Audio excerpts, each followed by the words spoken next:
Hello again, this is Dr. Golding, and today we're going to continue our discussion of Plato's theory of the good. And what I'm going to try to do is, basically today we're going to wrap up our discussion of Plato.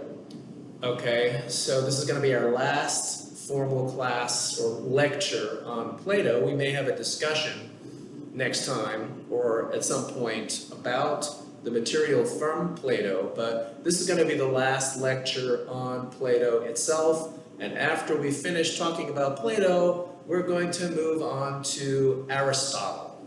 Okay, so last time we talked about the allegory of the cave.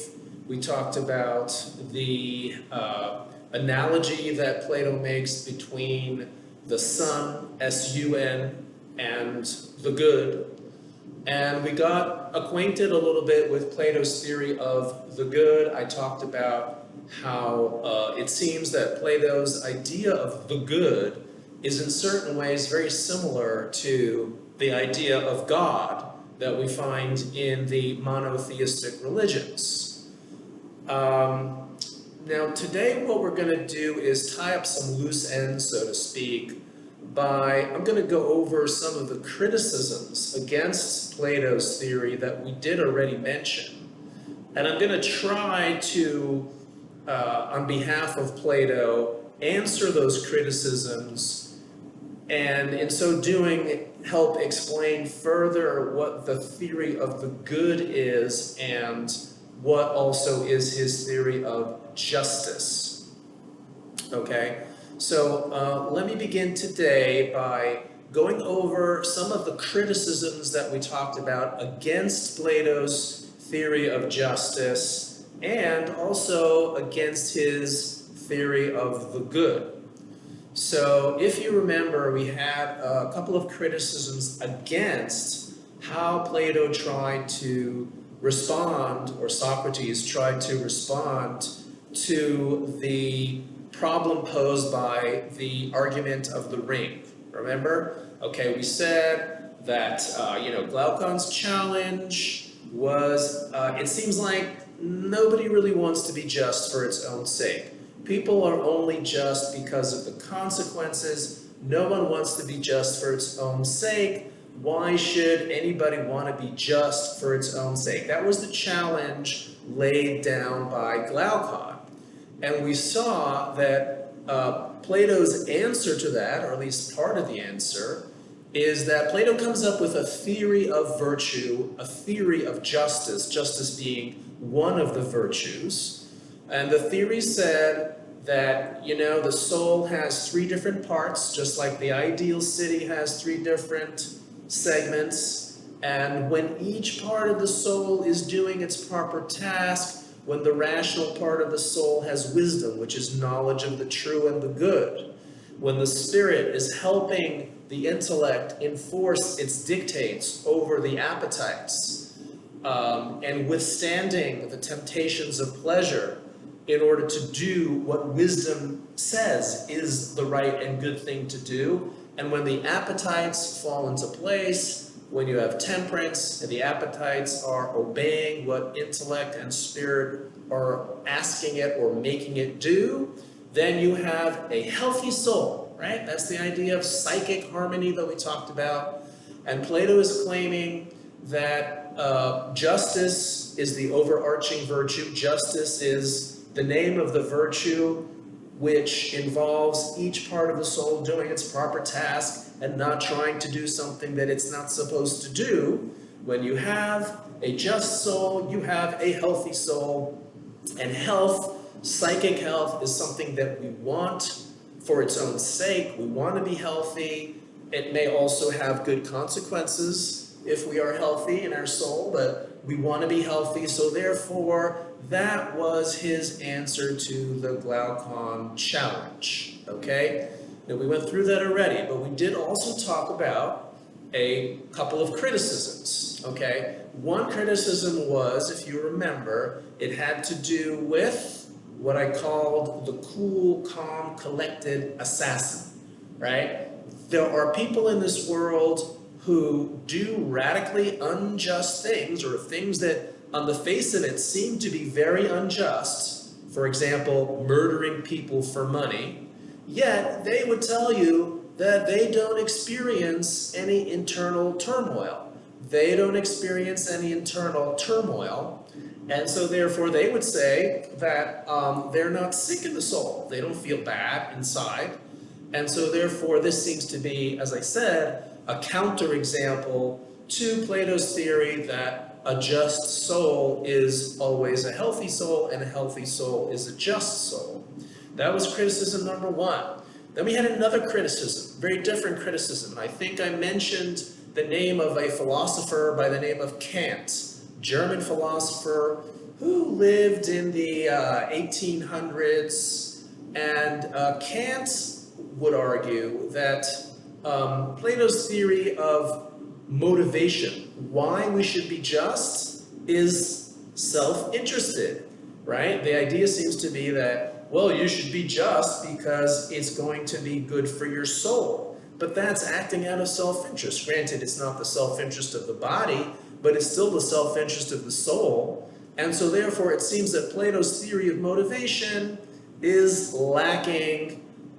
This objection is only going to be, compelling or convincing to you if you think that people are capable of doing something that is not merely out of self-interest. If you think the only way people act is out of self-interest, then this is not really a criticism. That's just the way people are, and if there's going to be a motivation for justice, it has to be self-interest. But if you think, as actually I happen to believe, that people are capable of acting not only out of self-interest, but also because it's the right thing to do, then it seems like Plato's theory is lacking something, okay? It's too egoistic. It doesn't explain what is the motivation for behaving justly in a non-egoistic way. That was objection number two, okay? Now we also had, I mentioned last time when we got into the theory of the good, the good sounds like this mysterious entity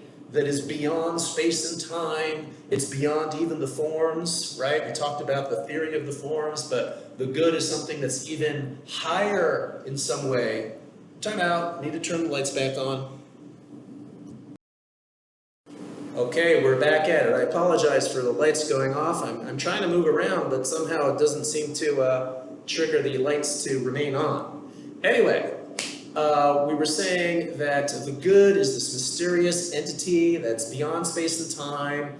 It is something that gives life and energy to the world, and it's the most amazing thing to know. It's the most astounding and sort of confusing, in a way, thing to know. Well, Aristotle came along and said, look, even if this theory of the good were true, it is not a practical, helpful theory. We want a theory of the good to tell us how to act in practice. And the theory of the good doesn't really have any implications. At least this is what Aristotle complained, his criticism was. The theory of the good is useless for giving us real-time guidance about how we should or should not behave. I mean, if you imagine someone contemplating the good, well, what implications does that have for how a person ought to act or not act? Not very much. That's what Aristotle claimed. Okay, those were the criticisms that we mentioned, and now all of that was really by way of review. But now what I'm going to do is try to get a little bit more deeply into the theory of the good, and also try to answer some of these, answer these criticisms. Okay, now let's talk first about the last objection, okay? The objection that the theory of the good is useless, doesn't have any practical implications. And so I'd like to suggest that Plato would say, no, that is not a fair criticism of my theory. And to do this, I'm going to go back to the board here and put on the board very quickly the scale of being. Do you remember we talked about the hierarchy of reality? That according to Plato, based upon his theory of the good, there is a hierarchy of reality or a hierarchy of being, right? Which places the good at the top, and then we had all the way at the bottom we have the bad. And actually that was another question we had, was what is the nature of the bad? Okay, we're going to talk about that a little bit as well today, but the scale of reality looks something like this. The good is at the top. The good represents perfection, perfect being, and the bad is the opposite of perfection. Okay, we'll leave that where it is right now, and then we said that, you know, you're going to have the forms over here, and then you have the gods, because the gods are eternal, everlasting. They're kind of like the forms in certain ways. And then in the middle you have humans, and we said that there's soul and body. And within the soul, we said that the intellect is the highest part of the soul, right? Because it has the closest relationship with the forms and the good. Okay, and then we said there's animals, non-human animals down here, and even within animals, we might be able to say that certain animals are higher and certain animals are lower. Basically, Plato would say the more intelligent the animal is, in some way it's closer to being it's not better because it's closer to being a human, it's better because it's closer to the good, because if it has intelligence, it's going to have some semblance, some grasp, some understanding of the good. Not as good as the understanding that humans hopefully have. Then you're going to have plants. Plants are above, rocks, inanimate objects. Down here you have rocks, because why are rocks so low? They're so low because they don't do anything. Remember, the good is like the sun, and the good is this energy. It's being, it's just like exuding energy and being to the universe. It's the basis upon which all of these other things in some way depend. So energy, life, being, understanding, those are all good things. And rocks, rocks are not so good because they don't do anything. Plants have more energy, they do stuff. Animals even more. Animals move around, they walk, they talk. Well, maybe they don't talk, but they move around and they generate new species, new offspring. I guess plants do that too in a way, but animals are just more lively. Actually, the word animal comes from the Latin word anima, which means alive, having a soul. Okay, so a certain kind of soul that's a better, more active kind of soul than plants. Okay, so you have here a hierarchy of reality, a hierarchy of being. Now, I think what I'm going to do now, we're going to get to that question of, okay, what implications does this have for how a person should live, okay? Basically, Plato would say, look, there's a lot of implications that this theory has about how you should behave, okay? As a human being, you have the ability to live a kind of low life or live a more elevated life. An elevated life is a better life than a low life, okay? Some humans end up choosing, or maybe it's not because of their own choice, it could be because of circumstances. Some humans choose to live the life of an animal. Some humans choose in a way to live the life of a plant, and some humans may even choose to live the life of a rock, okay? But what do I mean by all this? Well, number one is, because the intellect is the highest part of the soul on this scale of reality, right? And because the intellect has knowledge of the good, so we can now distinguish between different kinds of ways of living, okay? There is what we might call the intellectual life. We can compare the intellectual life to the hedonistic life. Now, the hedonistic life would be a life that is devoted to pleasure of the body. The intellectual life is devoted to knowledge of the forms and the good. Well, clearly, Plato would say, my theory has implications for how you ought to behave. You should not live a hedonistic life. That's wrong. I can make a judgment. I can make a moral judgment regarding how a person should live and say that it is objectively worse to live the life of a hedonist than to live an intellectual life. An intellectual life is a life which is devoted to study and learning and forgetting or putting on a low level or a low priority the pleasures of the body and also suffering pain. I mean, spending hours and hours in the library, learning, going to classes, educating yourself, Plato would say that that's great because you're elevating yourself toward perfection, toward the good. If you spend most of your time just playing games and enjoying pleasures of the body, that's not how you ought to be living. So there's a very important term that we're going to introduce now. Mentioned it maybe a little bit the first day of class, but we're going to say that Plato believes in moral objectivism. Okay, I hope you can see that. That says, well, that's not a very good way of writing this. Let me write that again for you so you can see it more clearly. Yeah, I want to interfere with my scheme here. One second. Let's just say moral objectivism. Okay, like the word objective, but objectivism. Moral objectivism. Okay, now, what is moral objectivism? Moral objectivism is a view that Plato has. There are other philosophers who have this view as well, but moral objectivism is the view that it is a fact. It's like, it's a fact that the earth is round, it's not flat, right? The earth is not flat, the earth is round.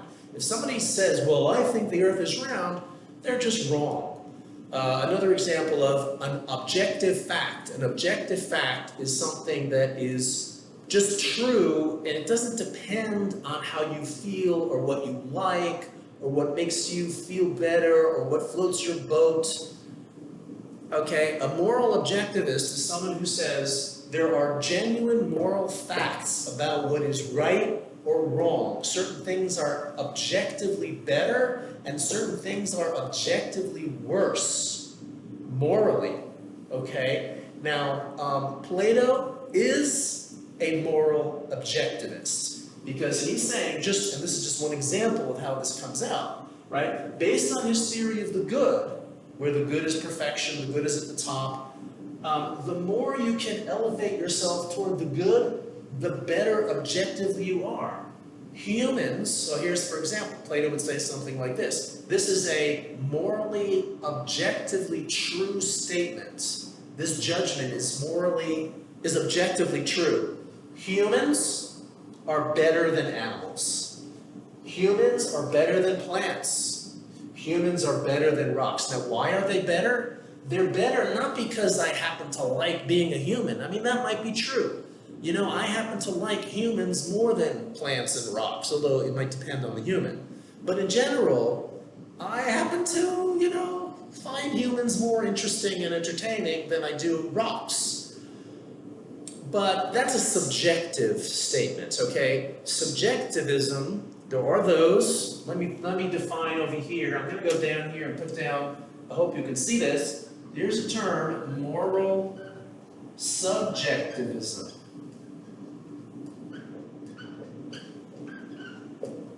Okay, moral subjectivism is the view that said, this is not Plato's view. Plato says, no, this is wrong.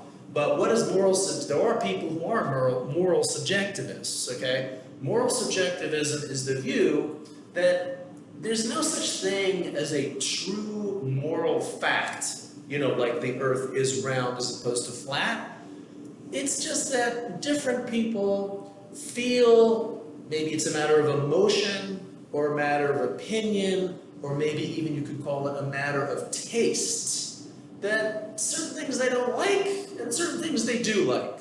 So those things that they like, they call bad. And those things that they like, they call good. And those things that they don't like, they call bad. So that's subjectivism. So a moral subjectivist might say something like, there's nothing inherently wrong or right about murder. It's just that most people don't like murder, so they call it bad. But for someone who likes murder, they're going to call it good. Okay? So that is moral subjectivism, that there are no moral facts. Any belief that you have or any statement that you make about a moral fact is not really a statement of fact, it's a statement of opinion or feeling or judgment. All right? So, very important. Plato believes in moral objectivism. The intellectual life is morally, objectively better than living the life of a hedonist. Now, I also talked about living a life of a plant. Well, what would that mean, living the life of a plant? Well, it's sort of like we have that phrase, at least when I was a kid growing up, we talked about this vegging out in front of the television, or vegging out, all right? Living the life of a vegetable. I mean, we do, unfortunately, sometimes we use that. It's not a very nice term to say that, well, that person's in a vegetative state, right? A vegetable state is where basically there's not a lot of thought, or maybe even very little or zero thought going on in the mind of a person, okay? So as the famous statement goes, Plato would certainly agree with this, the mind is a terrible thing to waste, okay? The mind is a terrible thing to waste. If you live the life of a plant, now of course, if you're normal, if you have a healthy body and you're functioning, your brain is functioning, there's always going to be some thought process going on, but it could be at a very, very, very low level, okay? It's like, for example, someone who, here's a judgment that Plato would make. Someone who drinks a lot of alcohol or uses a lot of sort of drugs that induce a kind of stupor or reduces the ability of the mind to think carefully and thoughtfully about important truths. That is going down the path of being a vegetable. That's living the life of a plant. Now, living the life of a rock might be very hard for a human to do, but living the life of a rock would just be doing nothing. Just basically being a zero, nothing, doing nothing, no thinking, no acting, no being, no enthusiasm about anything. Just living the life of an inanimate object. Plato would say, bad, bad, bad, bad. The best thing for a human to do is to try to live a divine life, right? Live a life that's like what the gods, or at least what Plato thought the gods might be doing with their time, is contemplating and understanding and having some kind of deep knowledge of the forms and trying to get as close to the good as possible. So, therefore, there are implications, Plato would say, about how a human being ought to act based on his theory of the good. And furthermore, I just want to give another sort of spin-off of what implication this theory has about how a person should behave. I think Plato would say, using his theory of the good, he would say, I said this before, humans are superior to animals. Therefore, it follows, I'm just going to throw this out as a suggestion, that Plato would say that it is objectively worse to kill a human than to kill an animal, okay? Plato would say, look, humans are higher than animals. Now, when we kill a human or harm a human, we do something to that human that in some way defeats their being, right? And so when you kill a human, you're killing something that's very special, as opposed to when you kill an animal or harvest a plant. A plant doesn't have much value in and of itself. On the scale of reality, plants are pretty low, rocks even lower, inanimate objects really low.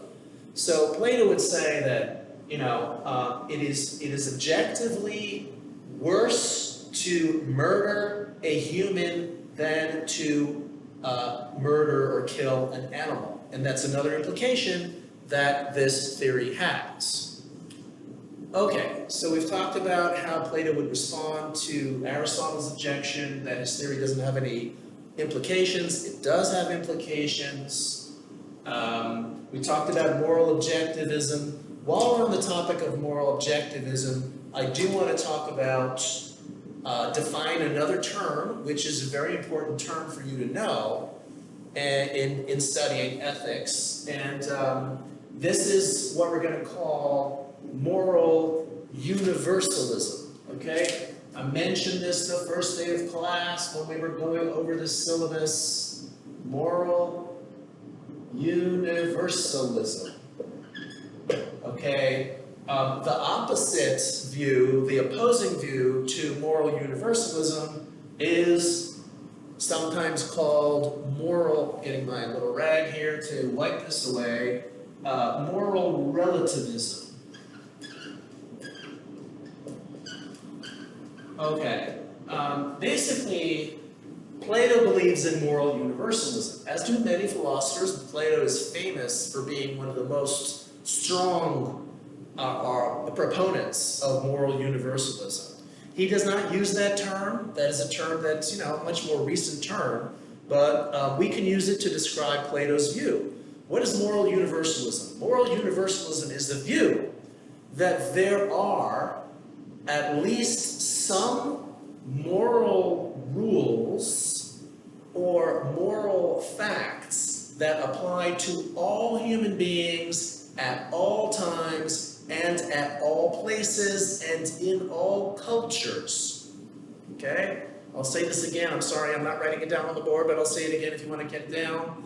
You could probably just go back over the tape and hear it again if you want. Moral universalism is the view that there are at least some moral rules or moral facts, those are facts about how humans ought to behave, which are true and binding for all humans at all times, at all places, and in all cultures, regardless of where, when, why you live, whether you live on the North Pole in the 20th century, or you're living in ancient Greece in the 5th century BC, Plato would say there's certain things, there's certain actions that are going to be wrong to do.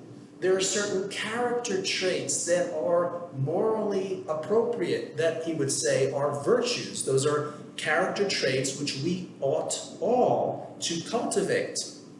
Okay? It doesn't matter whether you're living in Greece or China in the 20th century, or you're living in India or in the Bahamas in the 16th century. What is the basis for Plato's belief in moral universalism? Well, it's the theory of the good, okay? The theory of the good and this scheme of the hierarchy of being and this idea that for all humans, wherever they live, wherever they are, wherever they be, they are superior to animals, okay? And for all humans, the intellectual life is better than the hedonistic life. It doesn't matter what race you are, what color you are, what ethnic background, religion, where you grew up, why you grew up, who brought you up. Of course, Plato would agree. He would obviously concede. Plato would concede that not everybody agrees with his theory. That's true. Okay? There are people who are moral relativists. Okay, now what is moral relativism? Basically, moral relativism is the denial of moral universalism, okay? Moral relativism says there's no moral fact or moral judgment which applies to all humans at all times, at all places. All moral judgments are relative to a given culture, a given time, a given place.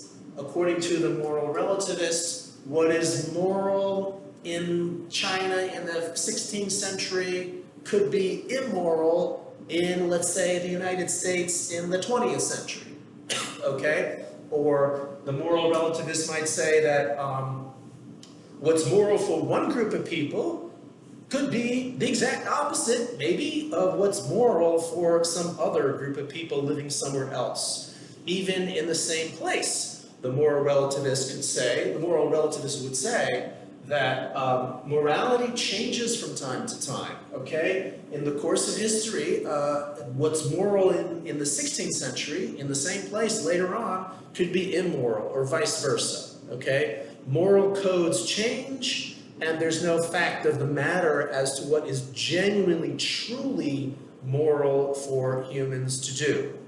Okay, so I hope you're clear on the distinction between moral universalism, which again, Plato believes in, all humans at all times. I was going to say, one of the reasons for why he believes in moral universalism is because his theory is based on a certain view of human nature, okay?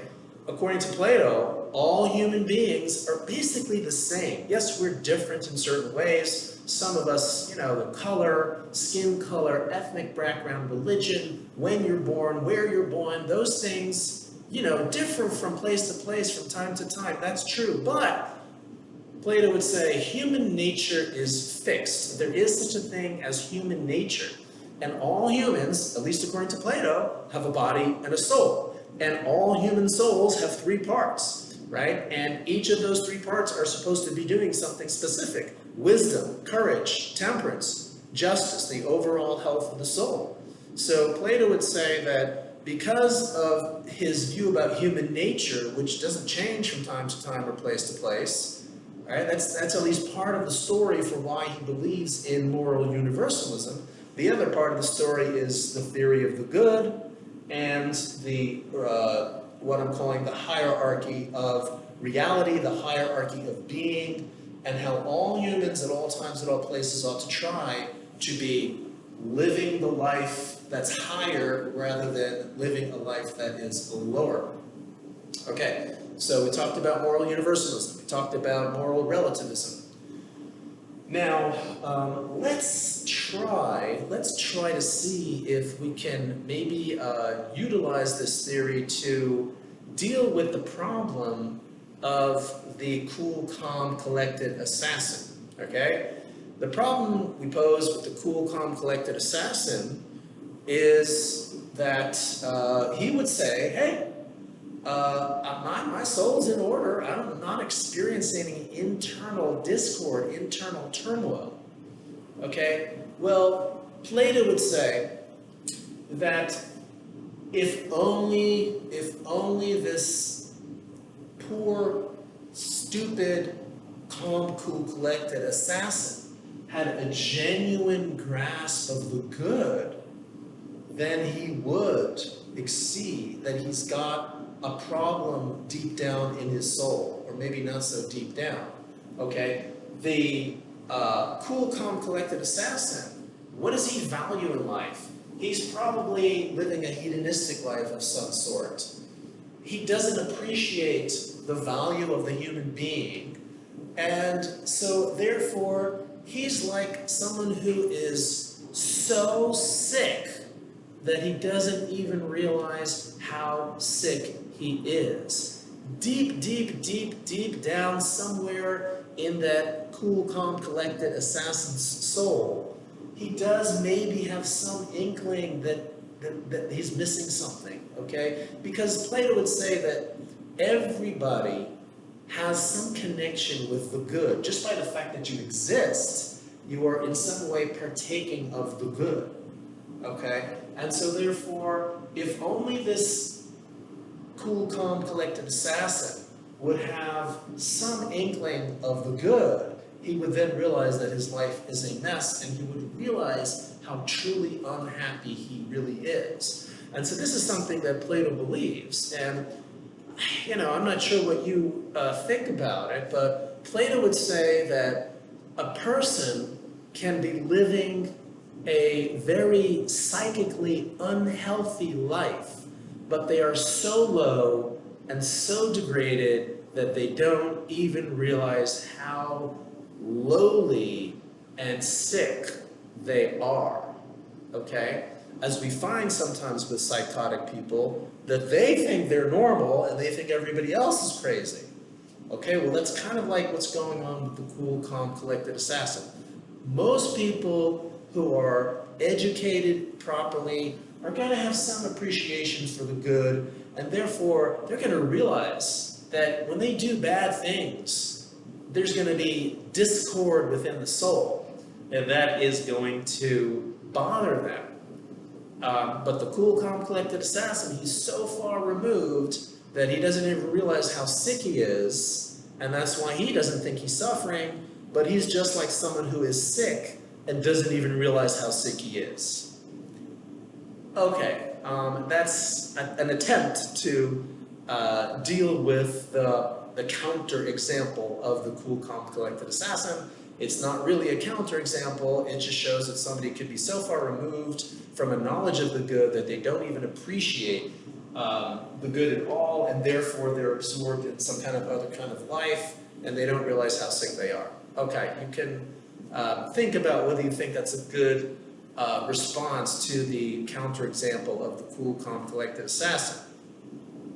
Now, another thing that we were going to talk about was the objection that Plato's theory of why we should be just is essentially self-interested. It's egoistic, right? And I mentioned the philosopher Kant, and how some philosophers, those of us who believe that non-egoistic behavior is possible, might complain that Plato's theory of why we should be just is too egoistic. In fact, so far it sounds like it's only egoistic. It's egoistic about the health of the soul, right? But it's still egoistic. Okay, so here's what we might suggest. Now that we've been through, in some detail, Plato's theory of the good, we can now say that Plato believes, and I'm going to give you a technical term here, so I'll write this down on the board, but I would say that Plato believes in what we're going to call a double motivation theory, all right? Double motivation.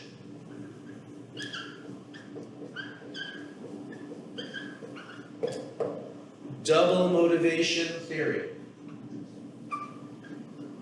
Okay, the double motivation theory is that there's really two motivations for behaving justly and for cultivating the virtues of wisdom, courage, and temperance. Okay, there's two motivations that can and should apply. One motivation we've already talked about, it's the health of the soul. You want to have a healthy soul, so Plato would say you should be just, you should be courageous, you should be wise, you should want to have a healthy soul for your own good. That is indeed an egoistic type of motivation. But there is a second, higher motivation for those people who, I think, like Plato, realize that humans are capable of acting not only out of self-interest. The second motivation is out of a recognition of the good. In other words, second motivation is acting from or out of a recognition of the good. The way it works is something like this.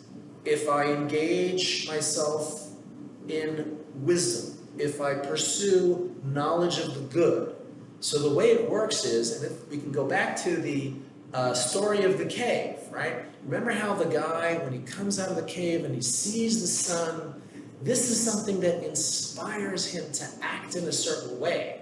One of the things it inspires him to do is to go back down inside the cave and try to help people to come out of the cave and see the sun. Okay? So, when a person comes to have knowledge of the good, that recognition, that's an intellectual process, knowing the good, thinking about the good, recognizing the good, okay? When a person does that, that is going to trigger a motivation to act in a good way, good little g. Because the good is, that God-like thing, entity that Plato believes in, that's like the sun, that somehow is the cause and source of everything in the universe, including the forms. When a person recognizes the good, it's an awesome experience. It's even much, much greater than seeing the sunrise on a beautiful day, okay? When a person comes to recognize the good, that automatically inspires the person to do things like try to help other people see the good, try to help other people get to the good, try to get other people to realize and appreciate that they shouldn't be down there in the cave watching the stupid puppet show. They should be outside of the cave learning about the forms, okay, learning truths that are really important, as opposed to trivial petty truths and playing their stupid little games regarding, which puppet came first and which puppet came second, and trying to identify. Okay, remember, I'm just sort of rehashing a little bit the allegory of the cave. Okay, so getting back to the double motivation theory, what I'm saying is that Plato believes that there are really two motivations. Both of them can work at the same time. One motivation is indeed a selfish, egoistic motivation. You want to have a healthy soul? You should cultivate justice. You should do virtuous actions because that's better for you. You'll feel better. You'll have internal psychic health. It's better for you. That's motivation number one. Motivation number two is, lights out.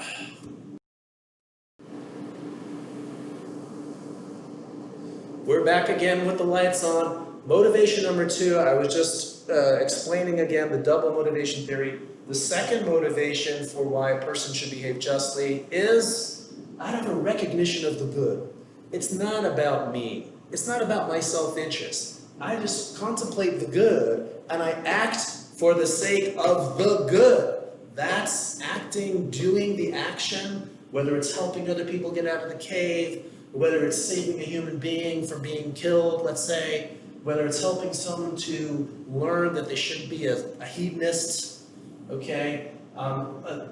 Doing it out of a knowledge and understanding of the good itself is a motivation that is distinct from just doing it because it's going to make me healthier, okay? But both are operative, and both are valid and good reasons for behaving justly and virtuously according to Plato. Okay, so we talked about how Plato might answer that objection, and I think the last thing I'd like to talk about today is a little bit about the bad. What is the bad? Sort of left that as a little bit of a puzzle, right? If the good is up here, the bad is like off the charts, so it's like the bad doesn't exist, it's not a thing. If there is a form of the good, why can't there be a form for the bad, right? I mean, there's a lot of bad things in the world, so shouldn't we say that there's a form for badness? That which all bad things have in common is the bad, and then there would be a form for the bad. So we have to put the bad up here. Okay, so this is a problem that's worth talking about. How should we understand the bad? And another question is, and in a way this is related, and maybe in a way in a certain way it's a deeper question.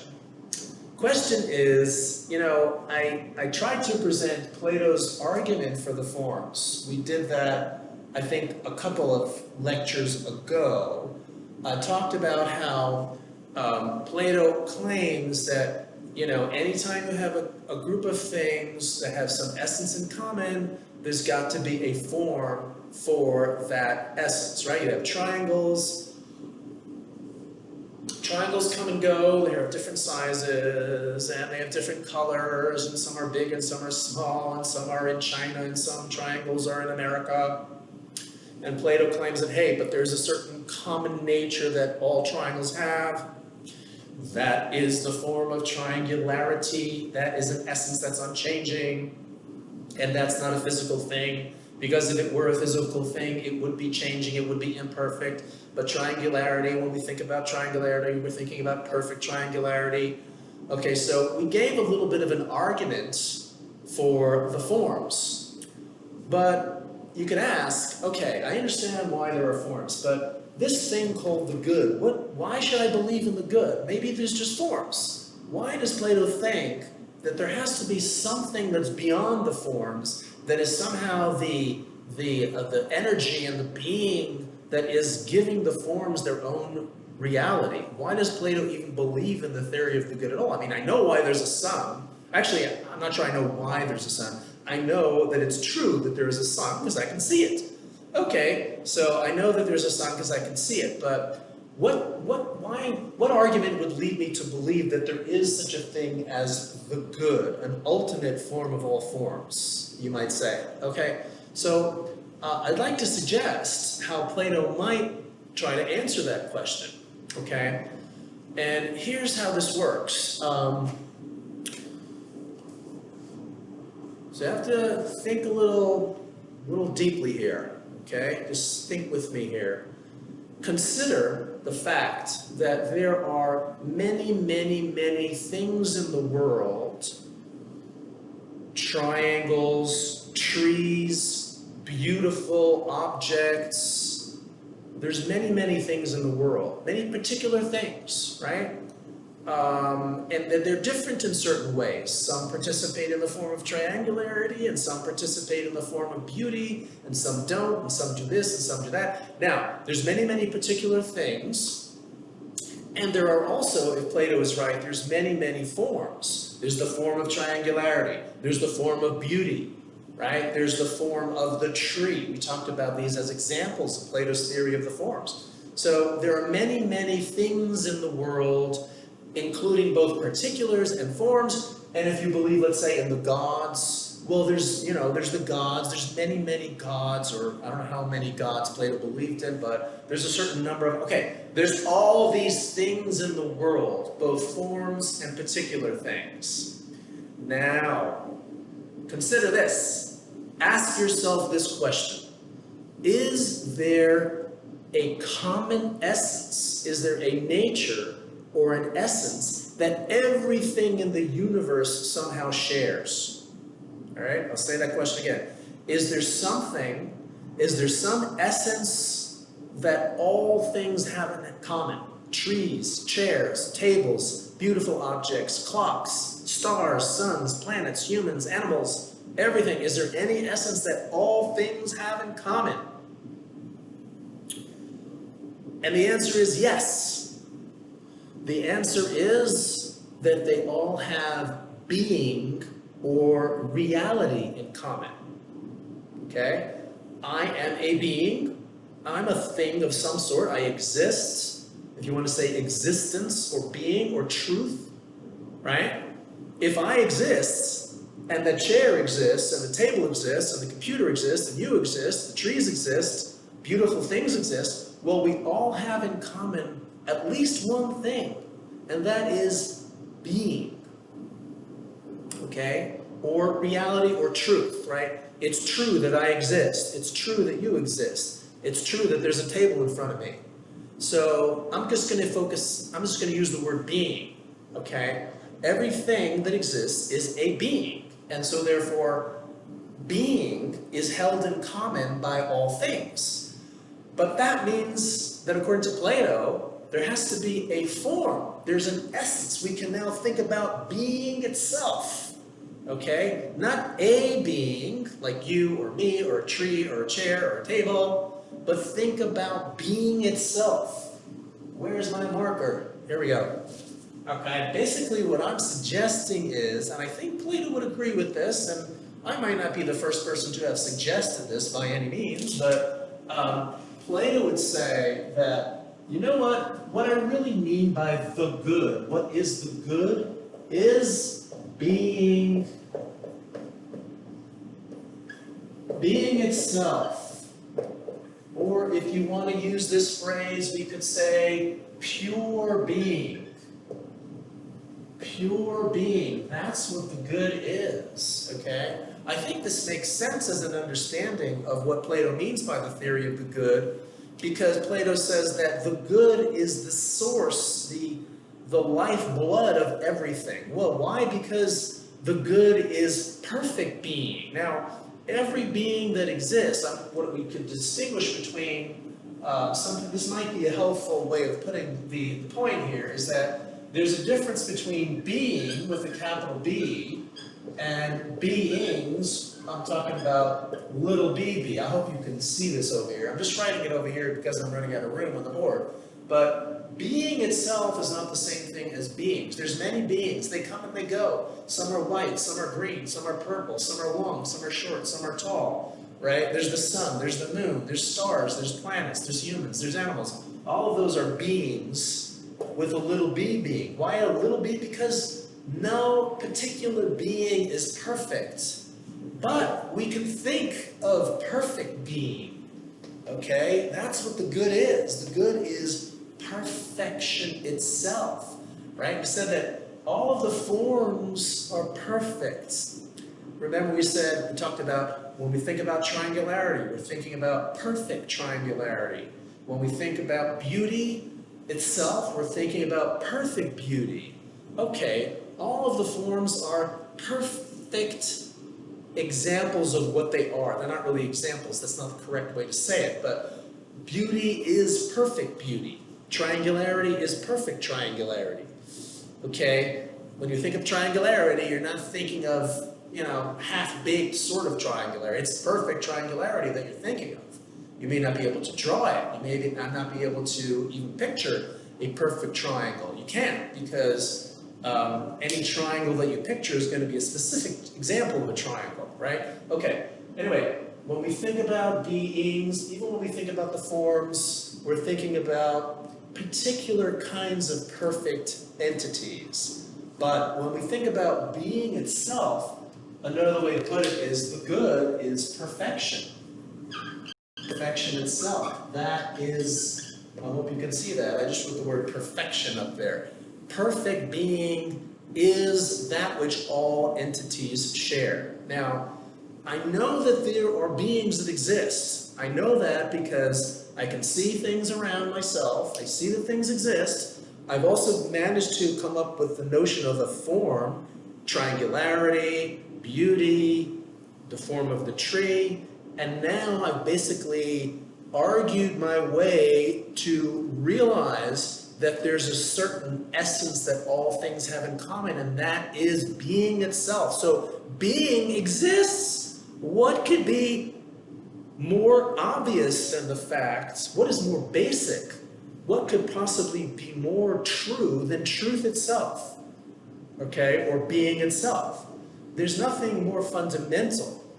There's nothing more basic in the universe than being itself. And without being, imagine if there was no such thing as being. Well, there couldn't be any little b beings, right? If there was no such thing as triangularity, there couldn't be triangles. Similarly, if there were no such thing as being, there could not be beings, little b beings, okay? So being itself is something that is real. You can't see it, you can't touch it, you can't taste it, but you can understand it. Plato would say you can grasp being with your mind, and that is the most basic, the most fundamental truth, and the most important truth to recognize is to recognize that being is real, okay? And that everything that exists is somehow a measure or a manifestation of perfect being. And to top it off, there are ways of living our life in such a way as to get closer to being itself or perfection, and there are ways of living our life that are downgrading our relationship with being itself, okay? And once you realize this, you're gonna wanna be virtuous and courageous and just, because that is going to be the way of living that brings you as close as possible to a perfect life. Of course, no human being is going to live a perfect life. Every human being is going to live a flawed life in some way or another. But the closer you can get to perfection, the better your life is. And for Plato, the main way to do that is through the life of the mind, the life of the intellect, the life of study, knowledge, understanding, and controlling your appetites and controlling your other urges so that they don't get in the way of your relationship with perfection itself, the good.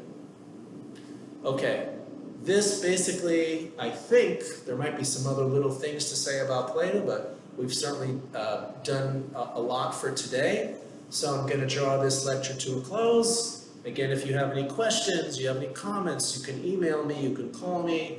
We will be having a discussion about these issues and all the other stuff we talked about with Plato since we had our last discussion section very shortly. So look out for an invitation to a live discussion section coming up shortly or coming out shortly. All right, see you next time. Bye-bye.